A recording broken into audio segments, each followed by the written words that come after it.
শুধুমাত্র মোবাইলের ডিসপ্লেতে একবার টাচ করলেই পৃথিবীর যে কোনো ভাষা বাংলা হয়ে যাবে। আর আজকে আমি আপনাদেরকে সেই প্রসেসটি দেখিয়ে দিব। তো এইরকম অনেক ইন্টারেস্টিং ভিডিও আসবে যেগুলো আপনাদের অনেক কাজে লাগবে। এজন্য অবশ্যই আমাদের পেজটিকে ফলো এবং চ্যানেলটিকে সাবস্ক্রাইব করে পাশেই থাকবেন। তো চলুন শুরু করা যাক। প্রথমে গুগল প্লে স্টোর থেকে ট্যাব টু ট্রান্সলেট স্ক্রিন নামে এই অ্যাপ্লিকেশনটি ইনস্টল করে নেবেন। তো আমি এইখান থেকে ওপেন করতেছি। ওপেন করার পরে উপরের দিকে ক্রস চিহ্নে ক্লিক করে কেটে দিবেন।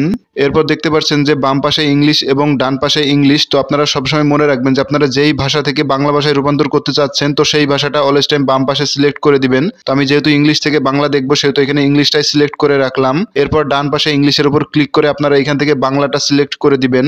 যেহেতু আমরা বাংলা ভাষায় দেখবো সেহেতু অলওয়েজ টাইম ডান পাশে বাংলা রাখবেন। এরপর উপরের দিকে একটা অফ বাটন আছে, তো এখানে ক্লিক করবেন। এরপর অ্যাকসেপ্টে ক্লিক করবেন।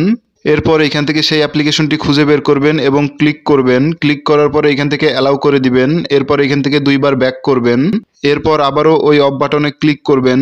এরপর আপনারা যারা শাওমি এবং পোকো ফোন ইউজ করেন তারা অবশ্যই এখান থেকে এটা টিকমার্ক করে দিবেন, আর যারা ইউজ করেন না তাদের টিকমার্ক না দিলেও চলবে। এরপর এখান থেকে অ্যাকসেপ্টে ক্লিক করবেন। এরপর স্টার্ট নাও এখানে ক্লিক করে দিবেন। এরপর আপনারা এই ক্রস চিহ্ন দিয়ে কেটে দিবেন। কেটে দেওয়ার পরে আপনাদের কাজ শেষ। তো এখন আমি আপনাদেরকে একটা ট্রান্সলেট করে দেখাচ্ছি। তো আপনারা দেখতে পাচ্ছেন যে ডিসপ্লের মধ্যে তারা একটা চিহ্ন দিয়ে দিয়েছে। তো এই চিহ্নটাকে কিন্তু আপনারা নড়াচড়া করাতে পারবেন। তো আপনারা আপনাদের ডিসপ্লের যে কোনো এক পাশে রেখে দিবেন। তো যখন আপনাদের ট্রান্সলেট করার প্রয়োজন পড়বে তখন আপনারা এই চিহ্নটার উপর একবার ক্লিক করে দিবেন।